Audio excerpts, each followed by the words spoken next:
Ce soir-là, les abords du périphérique défilaient comme des pointillés lumineux, dans un rythme régulier qui lui donnait un sentiment de plénitude, d'achèvement. Il avait réussi.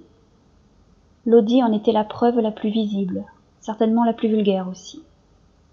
Il avait fait cette concession à la voiture de luxe, pour les autres. Il faut dire que garée au pied de la plus haute tour du quartier, elle faisait l'effet recherché. Surveillée comme une vierge par les mômes qui traînaient jusque tard, elle restait la belle endormie quelques heures, avant qu'il ne prenne son service. Vendredi soir, porte de la Chapelle, gare du Nord. Toutes ces soirées commençaient là, gare du Nord, dans ce foisonnement de vie, ce grand cirque. Il s'en amusait. Paris, le périph', sa banlieue, frontières invisibles, mais gare du Nord. Un chancre de banlieue sur Paris, aimait-il se dire. Il se sentait presque chez lui.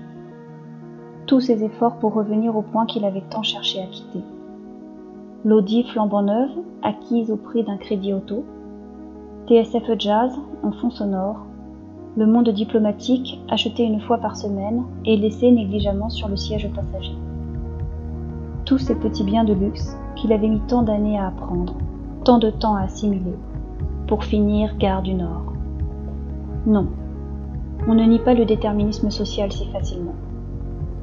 Alors, puisque tout n'est qu'apparence, il en jouerait, il en jouirait. Un costume taillé sur mesure, détail dont il aurait pu se passer au regard de sa carrure parfaite. Des cheveux, trop noirs et trop brillants, comme un atavisme natal, soignés et peignés. Un parfum Dior au musc frais, acheté en grande surface de cosmétiques. Et la montre. La montre. 10 € à Barbès, puisque tout n'est qu'apparence. Adam. AZ 685 DR. Il savait qu'elle le chercherait. Et il savait aussi que, lui en mouvement et elle fixe, il les repérerait le premier. Peut-être que cette fois, il ne lirait pas sur leur visage la surprise de voir que l'on peut s'appeler Adam et avoir une tête d'arabe. Elles montent, lui disent bonjour en chœur. La destination est précisée lors de la réservation, alors tout est dit. Amis, sœurs, les quelques minutes passées sous le même toit de voiture ne permettent que des hypothèses. Jamais de discussion profonde possible, jamais de véritable rencontre. Seul ce service rendu contre rémunération, sans compter la part de plus en plus importante que prend la plateforme. Qu'importe, pourvu que l'Audi, Dior et la montre servent. Les mots ordinaires de la politesse, les vagues considérations sur le temps, la circulation parisienne, elles n'y échapperont pas. Lui non plus. Très vite, elles se taisent pour lui, alors qu'il en voudrait encore. Elles semblent comme l'avoir oublié.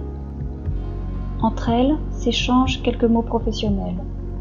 La réunion du lendemain, les projets en cours.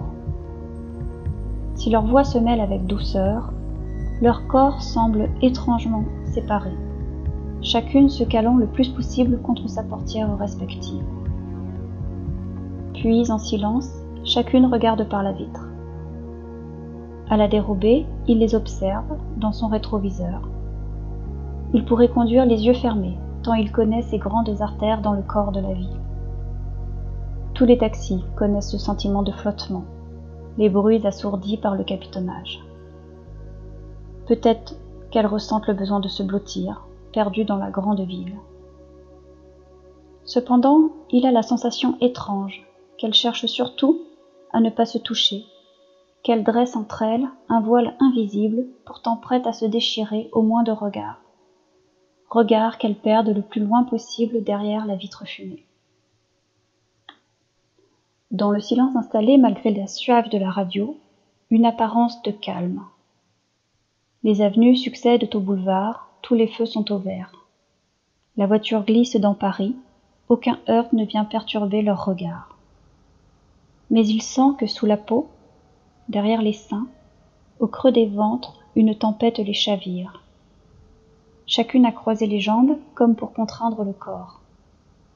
Il le sent. Exclus de leurs pensées, Ignorés de leur regard, ils cherchent un mot, une remarque.